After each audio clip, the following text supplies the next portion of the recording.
Okay, what is the mashal that Rashi brought to understand the reason why Moshe had to be the one to make the second tablet? So that's a little long. There was a king who was engaged to this girl, and he had this engagement contract. He left the engaged girl with the maids. There was a bad rumor that something bad happened over there. The friend of the king right away took the engagement contract and ripped it.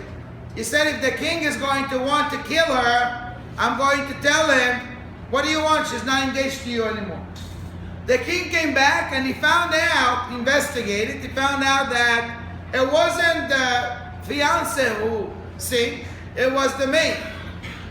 So now the friend comes to the king and he says, listen, I'm sorry, you're going to have to write for her another contract.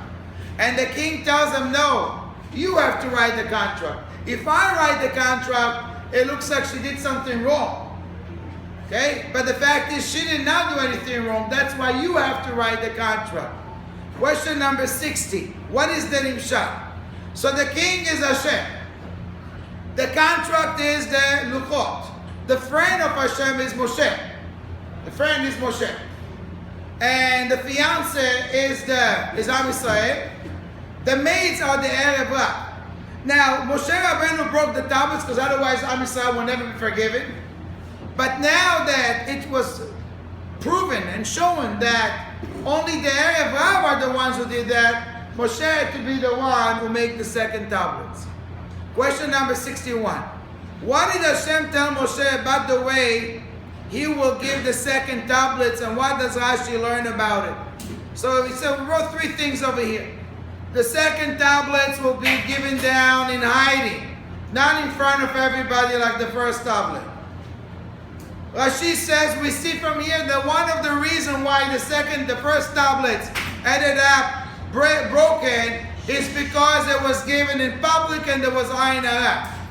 And Rashi telling us, from here we'll learn, the best thing is for something to be hidden. Question number 62. Why does it say Hashem's name twice in Vayavo? So you should know the word Hashem, Yud-Kei Vav-Kei, is a name that represents mercy. And this is teaching us Hashem is the God of mercy. He treats a person with mercy before a person sins and also after he sins. Why is there a pasek, a line, between the two names of Hashem? And what is it teaching us? To show you that it's still one God. Okay, it's not Hashalom, two gods. Teaching us you have to stop when you say Hashem, Hashem, you have to stop. Now we're going to go to the chart of the 13 midot, the 13 ways of mercy of Hashem. El, Maze El is a caring God. Hashem could have said, no, I'm just a creator. You know, I created you, now you're on your own. But no, he chose to be a caring God. Rachum is merciful. Chanun, give us things even when we don't deserve it. Chanun coming from the word chinam. Erech means slow to get angry for the tzaddikim. Apayim, even slow to get angry to the reshaim. Verav chesed, does a lot of kindness. Ve'emet, trustworthy, to pay reward to anyone who does a good deed. It's not going to be like Hashem say, okay, no, I don't like you don't get reward. No. Everybody, for every mitzvah you get, even a rasha who does a mitzvah gets reward. Notzeh chesed allows us to store the credit to protect us and our family.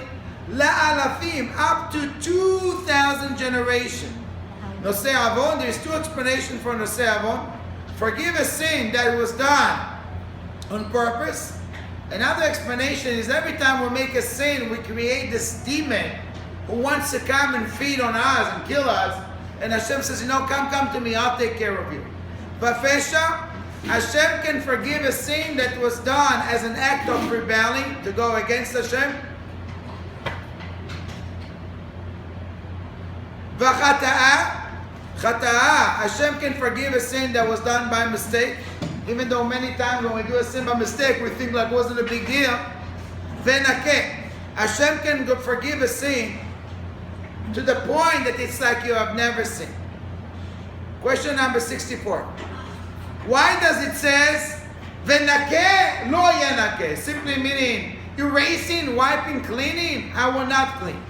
And Rashi explained that the sin will be wiped out from a person who does teshuvah, but will not be wiped out from a person who says sorry, but then he does it again, keeps doing it again.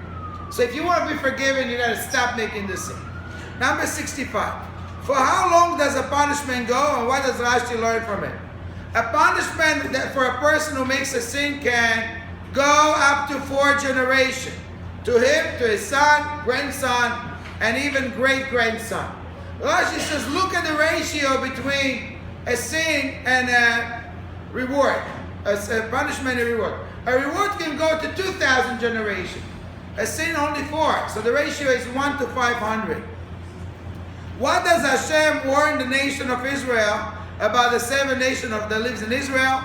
You can't make any peace with them. They're very bad because they will influence on you and do avodah zarah. How does Hashem describe himself when it comes to doing idol worship? So Hashem calls himself El Kana, a jealous God who will punish you for making the sin. How come it says, I will chase away the 6 nations? What about the 7 nations? Rashi says there was no reason to chase away the nation of Gilgashit. They left on their own. What does the Torah command us about a firstborn of a kosher animal, non-kosher animal, and a son?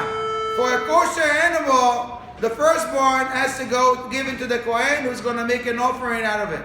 From a non-kosher animal, only a donkey has to be redeemed to a sheep, and the sheep is given to the Kohen. A firstborn son should be redeemed for 5 selaim. Okay, we'll stop over here.